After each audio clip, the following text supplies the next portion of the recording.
am Caron Koteles Riha with Real Estate One, and thank you for joining us again on our new podcast. Today, I would like to introduce to you Deb Silver. Deb, why don't you tell us about your business and how you got started? For sure. Thank you for having me today. I own two businesses in the area. One is up in Goodison, and it is a catering kitchen, production kitchen, where we make all sorts of food from scratch.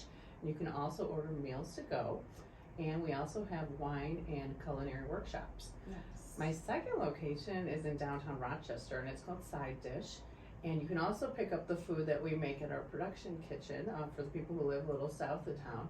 We also have some fun and funky kitchen retail that you can buy if you're a hostess or if you want to bring a hostess gift to someone. Okay. What kind of items do you have for retail? What's an Oh. example? Like if I'm going in there, I'm going to stop by today and pick some things up, what would I pick up? We gotta get like some like snarky napkins Okay. and fun pottery. I have a really nice pottery line made by a woman-owned business.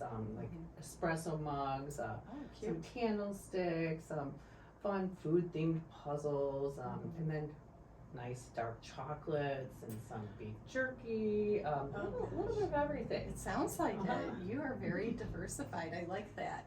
Because sometimes I'll go in a place and I don't even know what I'm in the mood for. And so I know people can look online and see your website, which by the way is beautiful. So tell us how you got started. Like what made you get into this and serving people in the community like you do? Oh, sure. I've been working in the culinary field my whole life, but I have 4 children, so I kind of took a back burner and I was working part-time and doing a little bit of a consulting and event planning. And when the place down the street, which is the place in Goodison, became available, there was a full kitchen there, and the woman approached me and told me she was looking for someone to rent it.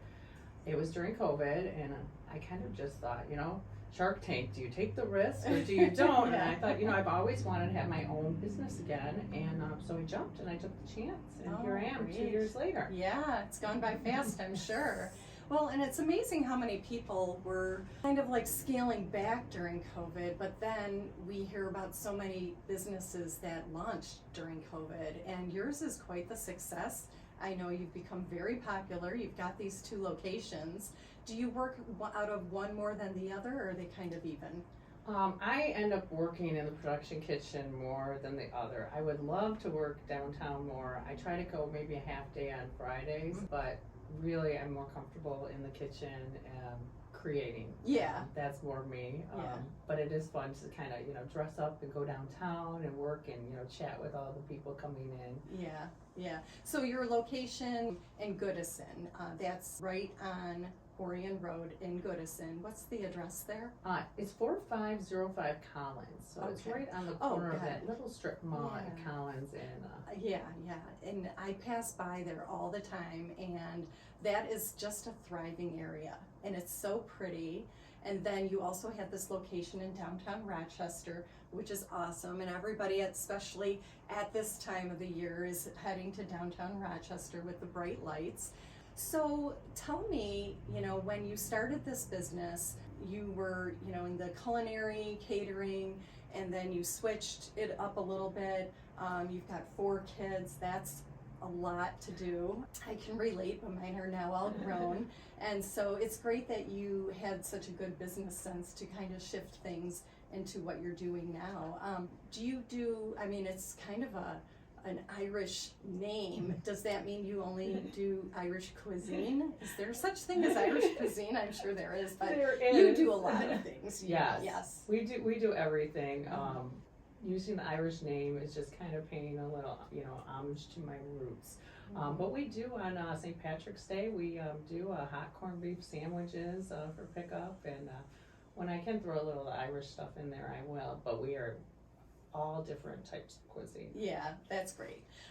So you have an event coming up on March 4th or 5th, is it? Sunday, March 5th. Okay, tell us about that. We're going to do our first pop-up brunch, and I'm really excited about it because people have been asking when we're going to start serving hot food again. And our kitchen is really small, so it's almost impossible to dine in. We only have about 19 seats when we have our workshops. So we're going to do a pop-up brunch, and we're going to have a small limited menu of excellent recipes that we've been playing around with right now, where you can order ahead and just pick up during the window. Oh, nice. So if we want to order ahead, we just go onto your website? Yes, there will be an order takeout. You hit the order takeout button on the website, and it will just take you to the menu, and you can select your favorites. And then when you come in, we'll just get it all ready for you. Oh, nice. That is going to be fun. I am all for that because it's going to be like delicious cuisine, but I don't have to make it. And I can serve it to the whole family or just a few people. So you also do events, is that right? Mm-hmm. What kind of events do you do? We do private events and public events. I try to do at least 1 or 2 public events a month where we sell tickets. Sometimes we'll do a cook and learn. We'll learn about a chef, and I'll show you how to make a recipe or a menu from that chef. All of our workshops have wine tastings included, so you'll get to always try a couple of wines to taste. We did a lot of charcuterie workshops last year. That was probably our most popular workshop. Yeah. Our wine tasting events are really fun. I really try to be creative and think outside the box. Our most popular wine tasting event last year was a wine and cheesecake tasting. Oh, Yeah, really so good. we did different wines, but we also did savory cheesecakes and sweet cheesecakes. So it was really fun. And is that something that you think you'll be doing again since it was so popular? I think so. Okay. I've had people ask, so yeah, stay tuned, probably in April. Yeah. And do you post your events on your website? Mm-hmm. We post on the website, on Facebook, and Instagram. Yeah. So next month there is going to be a Galentine's event the Thursday before Valentine's. Oh, cool. I feel like I'm filling up my calendar in my head right now. It's funny, every Valentine's Day I'm like, okay, what can we do different this year, you know? And that's going to be fun. I'm going to get on your website and look at that. So so you have this monthly series honoring female chefs and women pioneers of cooking. Tell us a little bit more about that. Well, I'm a collector of cookbooks, and I'm always looking at my cookbooks for inspiration. And I just started thinking, as I'm looking at all these pioneers in the culinary world that are female and women who kind of, I looked up to when I was in culinary school and working at a young age.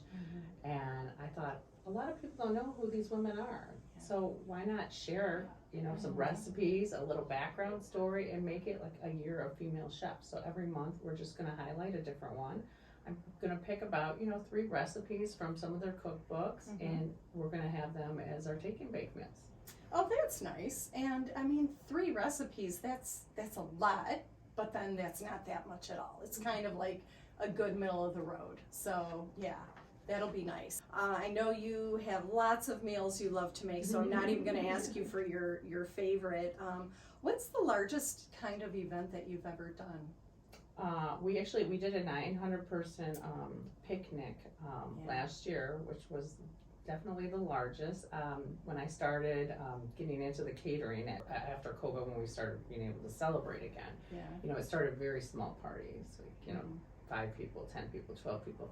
So then I thought my focus was going to be on what I called intimate gatherings, which would be a gathering under 75 people. That way I could really customize it for my clients.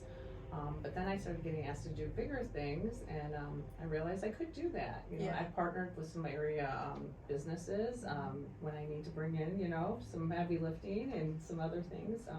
But it's worked out great. Yeah.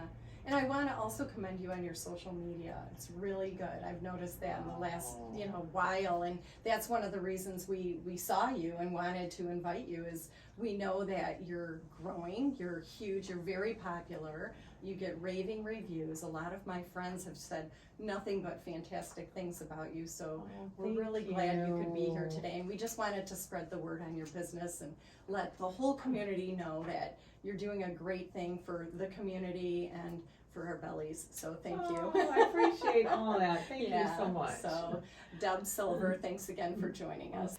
Everyone have a wonderful day.